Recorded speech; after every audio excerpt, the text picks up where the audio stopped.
बिस्मिल्लाहिर्रहमानिर्रहीम। Resuming from the last topic, हम बात कर रहे थे करेक्टरिस्टिक्स की कि क्या क्या करेक्टरिस्टिक्स हो सकते हैं ऑर्गेनिक कंपाउंड्स के, और उनमें लास्ट पॉइंट जो रह गया था that was solubility and it was 7th point. Solubility की जब हम बात करते हैं तो केमिस्ट्री में एक टर्म यूज़ होती है that is like dissolve like. ठीक है, तो अब जो होंगे ऑर्गेनिक कंपाउंड्स की हम बात करें, they are made up of carbon and hydrogen. इसका मतलब है हमने क्या पढ़ा, they are of non ionic character. वो क्या होते हैं, नॉन पोलर होते हैं। इसका मतलब क्या हुआ, they will be readily dissolve in non polar solvents.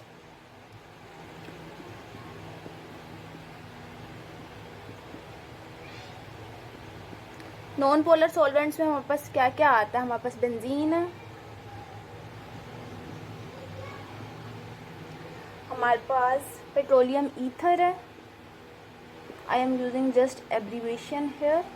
और जो जितने पोलर सॉल्वेंट्स होंगे उनमें इनकी सॉलेबिलिटी लो होगी, ऑलमोस्ट नेग्लिजिबल होगी, ना होने के बराबर सॉलेबल नहीं होते। ठीक है, जितने पोलर सॉल्वेंट्स हैं उनमें इनकी सॉलेबिलिटी नहीं होती। किस चीज़ पे हम इसको बेस कर रहे हैं, हम इसको बेस कर रहे हैं लाइक डिजॉल्व लाइक पे, कि एक जैसी नेचर वाले जो कंपाउंड्स होते हैं वो एक दूसरे को डिसॉल्व कर जाते हैं। Importance of organic chemistry next topic है।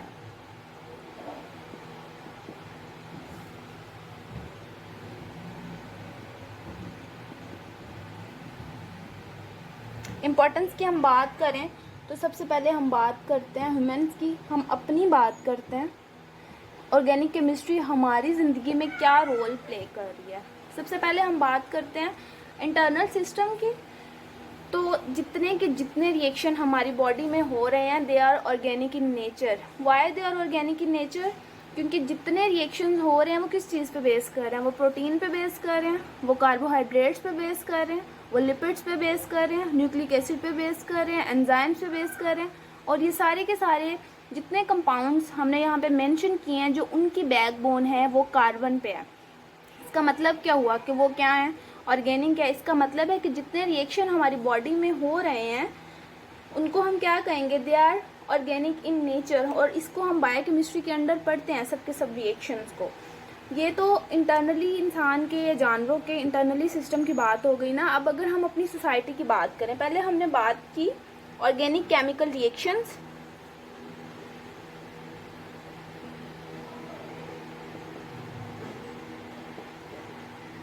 which are occurring organic chemical reactions in human body.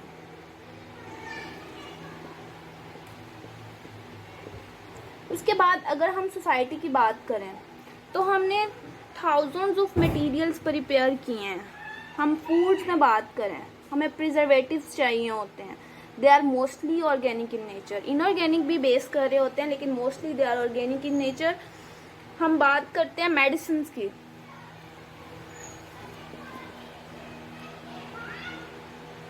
तो thousands of medicine are present in which the backbone is carbon. Carbon का स्केलेटन यूज होता है। हम चाहे लैब में प्रिपेयर करें या हम उनको नेचुरली एक्सट्रैक्ट करें, they are organic in nature. हम बात करें क्लॉथिंग की, सबसे इजी एग्जाम्पल जो हमें अपनी सोसाइटी में नज़र आती है that is of silk.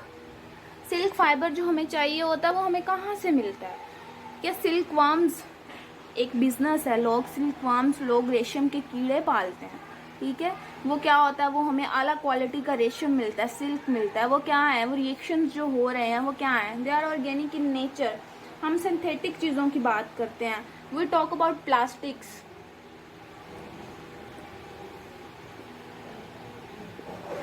PVC आजकल बहुत common polymer. Polyvinyl chloride carbon skeleton पे बेस कर है। पॉलीथीन की बात कर लें, जो ये हमारे शॉपिंग बैग जिनको हम शॉपर्स बोलते हैं, किस चीज़ पे बेस कर रहे हैं, बैकबोन क्या है, उनका स्केलेटन क्या है, ऑर्गेनिक है, कार्बन पे बेस कर रहे हैं। हम मेडिसिन की बात करें, हम टेक्सटाइल फाइबर्स की बात करें, हम वार्निशेस की बात करें, कॉस्मेटिक्स हैं, डिटर्जेंट्स हैं, they are all are based on chemistry, organic chemistry. क्या सबके बैकबोन में जो चीज़ आती है दैट इज़ कार्बन स्केलेटन। तो डेफिनेटली हम ऑर्गेनिक केमिस्ट्री की इम्पोर्टेंस से तो इनकार नहीं कर सकते। देन जो नेक्स्ट टॉपिक हमारे पास स्टार्ट हो रहा है that is sources of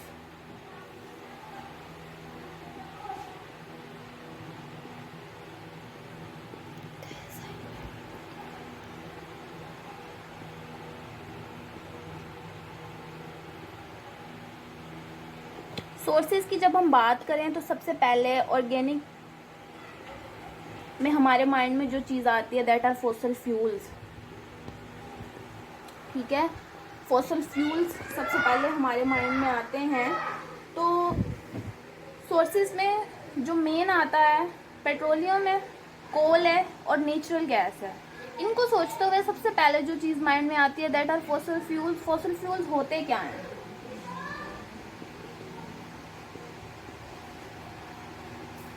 they are dead remains. किस चीज की डेड रिमेन्स हैं? ऑफ एनिमल्स और प्लांट्स।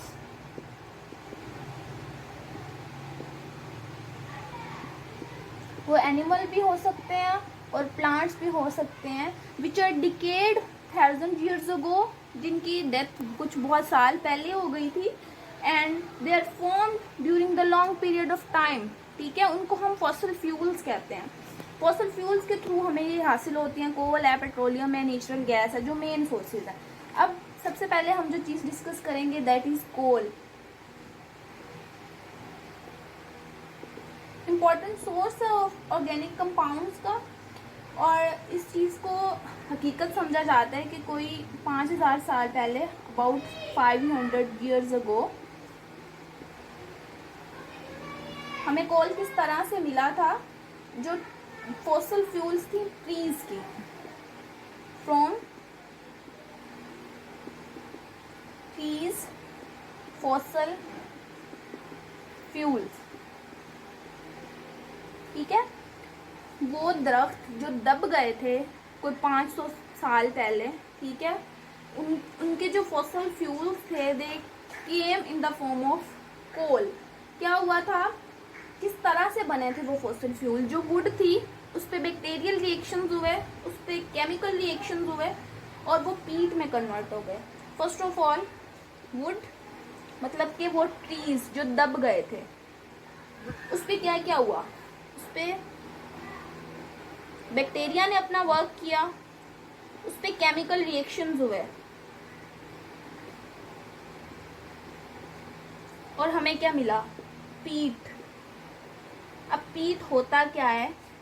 पीट ब्राउन कलर का भुरभुरा सा सॉलिड होता है, लाइक आप उसको कह लें कि वो मट्टी की तरह ही लगता है। ठीक है, और इसको अक्सर डाला जाता है, गार्डनिंग में ये यूज़ होता है सोइल की फर्टिलिटी को बढ़ाने के लिए। ठीक है, ये पीट में कन्वर्ट होते हैं। अब पीट पे जब हाई टेम्परेचर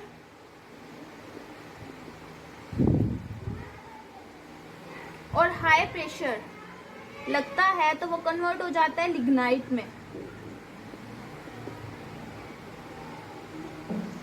अब ये लिग्नाइट क्या होता है? लिग्नाइट सेडिमेंट्री रॉक होती है डार्क ब्राउन कलर की, पीट की तरह ही होती है, लेकिन इसमें कार्बन कंटेंट बेहतर होता है पीट से। इसमें कार्बन कंटेंट इन बिटवीन होता है पीट के और बाइटुमिनस कोल के। अब लिग्नाइट पे जब लगेगा बहुत ज़्यादा प्रेशर,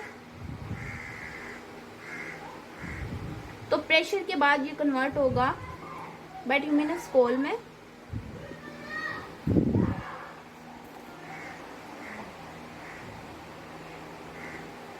बाइटुमिनस कोल क्या चीज़ है? ये हार्ड रॉक होती है। ठीक है, कार्बन कंटेंट इसका अच्छा होता है, डार्क ब्राउन इसका कलर होता है। अब जब इस पे हमने अगेन प्रेशर लगाना है, मतलब हम तो इस चीज़ को अंडरस्टैंड कर रहे हैं ना कि किस तरह से चीज़ें हुई होंगी। अगर इस पे अगेन प्रेशर लगे तो आता है एंथ्रासाइट। एंथ्रासाइट की जब हम बात करते हैं तो एंथ्रासाइट हार्ड रॉक है, डार्क ब्लैक कलर की, और इसमें कार्बन कंटेंट इन सबसे बहुत ज़्यादा होता है, हम इसको प्योर फॉर्म ऑफ कार्बन कह सकते हैं। मतलब ओवरऑल जब हम इसको कंक्लूड करें तो ये किस तरह से आता है, वुड पे बैक्टीरिया ने अपना एक्शन किया होगा, केमिकल रिएक्शन हुए होंगे, वो पीट में कन्वर्ट हुआ, पीट पे हाई टेम्परेचर और हाई प्रेशर लिग्नाइट में कन्वर्ट हो गया, लिग्नाइट बाइट्यूमिनस कोल में कन्वर्ट हुआ इन the form of high pressure, और हमारे पास जो फाइनल कंटेंट आया वो प्योर कार्बन था, डार्क ब्लैक कलर में, और ये मेटेलिक क्लस्टर के साथ होता है। अब ये तो हमने ये पढ़ा ना कि किस तरह से फॉर्मेशन हुई होगी। अब जब हम कोल की बात करते हैं कि कोल होता क्या है, तो सॉलिड फ्यूल है, इम्पॉर्टेंट है, इम्पॉर्टेंट सोर्स है ऑर्गेनिक कंपाउंड्स का। और इसको हम क्या करते हैं, ऑर्गेनिक कंपाउंड्स हमें कब मिलते हैं, जब हमारे पास डिस्ट्रक्टिव डिस्टिलेशन होती है।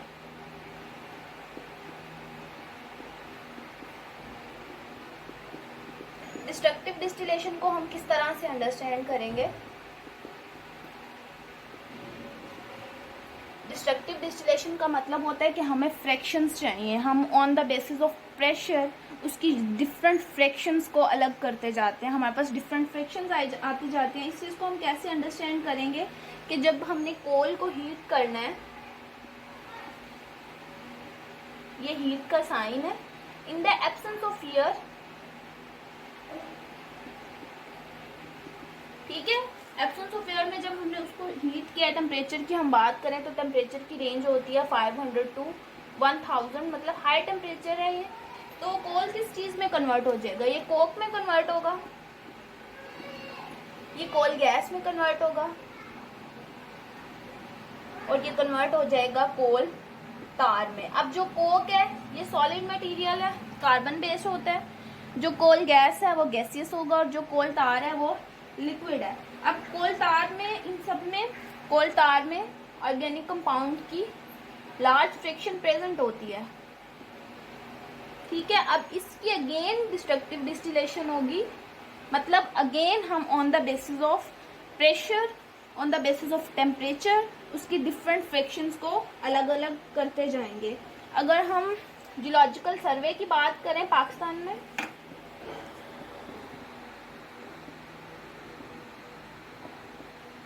जियोलॉजिकल सर्वे, जियो है ना, जियो का वर्ल्डली मीन अर्थ होता है, ठीक है, ठीक है। तो अर्थ का जब सर्वे किया गया तो हमें क्या पता चला कि पाकिस्तान में इसके कितने रिसोर्सेज हैं, तो अबाउट 184 बिलियंस, ठीक है, 184 बिलियन सोर्सेज हैं पाकिस्तान में। और जो इसका यूजेस है वो किस तरह से है, 80% जो कोल है हमारे पास उसको हम कमर्शियली यूज़ कर रहे हैं। कमर्शियली मतलब है हम उसको फैक्ट्रीज में यूज़ कर रहे हैं, हम उसको वसी पैमाने पे यूज़ कर रहे हैं, हम इसको ब्रिक बेकिंग में यूज़ करते हैं, ईंटें पकाने के लिए, लाइम किलन्स में ये यूज़ होता है, केमिस्ट्री के डिफरेंट प्रोसेसेस होते हैं उसमें भट्टियों की तरह की मशीनरी यूज़ होती है, उसमें ये यूज़ होता है। उसके अलावा कुछ हम इसकी बात करें तो 20% अबाउट वो किस में यूज़ होता है, वो हमारे पास यूज़ हो रहा है डोमेस्टिक पर्पसेस, मतलब हमारे घरों में यूज़ हो रहा है। ये कोल तार की बात हो रही है, ठीक है, जो हम उसकी कोल की फ्रैक्शनेशन के बाद कोल तार ले रहे हैं, उसकी लार्ज फ्रैक्शन से हमें कंपाउंड्स मिलते हैं। और जब हम जियोलॉजिकल सर्वे करते हैं तो मोस्टली हम उसी के यूजेस की बात कर रहे होते हैं। उसके बाद हम आते हैं कि हमारे कंट्री में क्या क्या एफर्ट्स हैं। तो ये पार्ट कोई it's not of such importance, लेकिन आपको फिर भी पता होना चाहिए कि अगर कोई MCQs या कोई शॉर्ट क्वेश्चन इसमें से आता है तो क्या है कि हमारे कोल बेस्ड पावर यूनिट लगाए गए हैं हमारे कंट्री में, सिंध अथॉरिटी ने लगाए हैं, पंजाब में, बलूचिस्तान में, खैबर पख्तूनख्वा में, और ताकि हम इसको पावर जनरेशन में यूज़ कर सकें जो हमारे कंट्री में लैक ऑफ रिसोर्सेज है, हम उसको ओवरकम कर सकें। So this was the lecture. अगर किसी तरह का कोई क्वेश्चन माइंड में आता है तो you are more than welcome for this. अल्लाह हाफिज़।